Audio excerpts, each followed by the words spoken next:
तो बजट सत्र का छठा दिन हंगामे भरा रहा। अवैध खनन को लेकर लाए गए ध्यान आकर्षण प्रस्ताव पर चर्चा के दौरान सत्ता पक्ष और विपक्ष के बीच तीखी नोकझोंक हुई और सत्ता पक्ष ने विपक्ष को आईना दिखाने का काम किया। बजट सत्र के छठे दिन सदन में क्या कार्रवाई हुई और सदन में किस मुद्दे पर हंगामा हुआ, इस बारे में खास बातचीत की हमारे सहयोगी अनिल कुमार ने हरियाणा विधानसभा के उपाध्यक्ष रणबीर गंगवा से।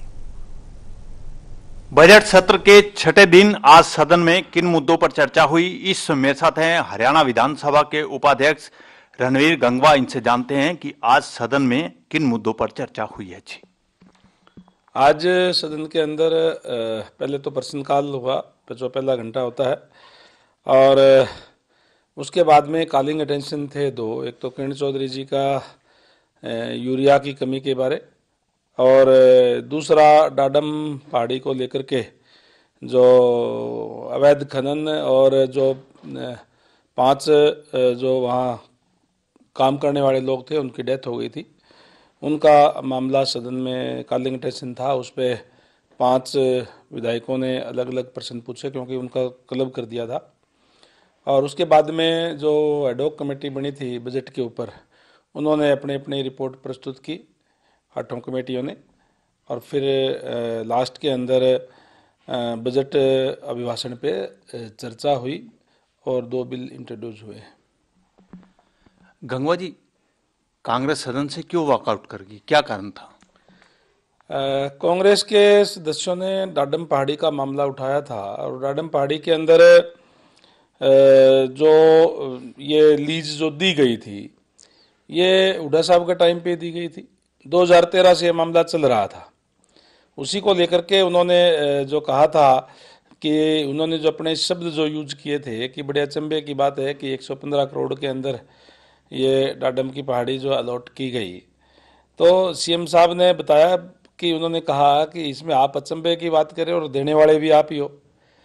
और दूसरी बात ये, क्योंकि उसके बाद में वो जो जिसने लिया था वो छोड़ गया था, और बाद में उसकी बोली कम पे गई है। 3 बारी जो है कॉल करने के बाद भी बार बार बिड लगाएगी, लेकिन 92 करोड़ से ऊपर किसी की बिड नहीं गई, उसको ये दिया गया था। और फिर उन्होंने जो नेता प्रतिपक्ष भूपेंद्र सिंह हुड्डा जी ने ये मांग की थी कि मामला सीबीआई को दिया जाए, लेकिन इस पे माननीय सीएम साहब ने बताने का काम किया कि इसके ऊपर पहले 3 एजेंसियां इन्वेस्टिगेशन कर रही है। एक तो वहाँ डीसी द्वारा बनाई गई कमेटी, और एक जो माइनिंग की जो डिपार्टमेंट की जो अपनी कमेटी उन्होंने अलग से बनाई है, वो भी इसकी जांच कर रही है। इसके अलावा एनजीटी की जो माननीय रिटायर्ड जस्टिस प्रीतपाल जी हैं, उनके नेतृत्व में भी ये ऑलरेडी जो है वो चल रही है। और सीएम साहब ने ये भी आश्वासन दिलाने का काम किया, ये जांच आ जाएगी, इसके बाद जांच के बाद में देखते हैं। और उन्होंने पूरा सदन को, विपक्ष को ये आश्वासन भी दिलाने का काम किया कि हम हर हालत के अंदर इस मुद्दे के जड़ तक जाएंगे, और जरूरत पड़ी तो उसके बाद इस पे और भी जांच कराई जा सकती है। गंगवा जी, किरण चौधरी ने प्रदेश के कर्जे पर भी सवाल उठाया है, तो इस समय प्रदेश की क्या स्थिति है? देखिए, मैं ये समझता हूँ कि पहली बार बहुत ही सुंदर बजट प्रस्तुत करने का काम किया है, क्योंकि पिछले सालों के अंदर कोरोना काल भी रहा, उसके बावजूद 1,77,000 करोड़ का बजट पेश करने का काम किया है।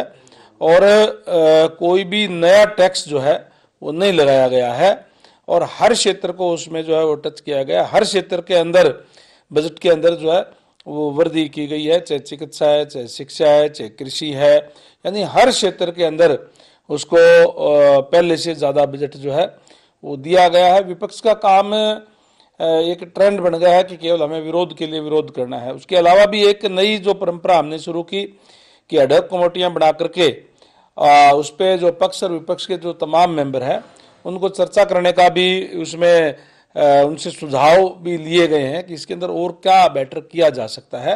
वो भी आज रिपोर्ट प्रस्तुत की है। बजट बनाने से पहले भी जो चाहे विपक्ष के जो मेंबर हैं और चाहे आम जो लोग हैं हरियाणा प्रदेश के, चाहे जिला परिषद के मेंबर्स हैं, चाहे और जो बुद्धिजीवी वर्ग से लोग हैं, उन सबसे भी पहले राय ली गई थी, और उनकी राय के आधार पे ही ये बहुत ही सुंदर बजट जो है इस बार जो है पेश किया गया था।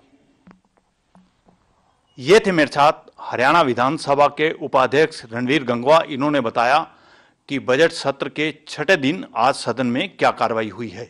Anil Kumar, total news, Chandigarh.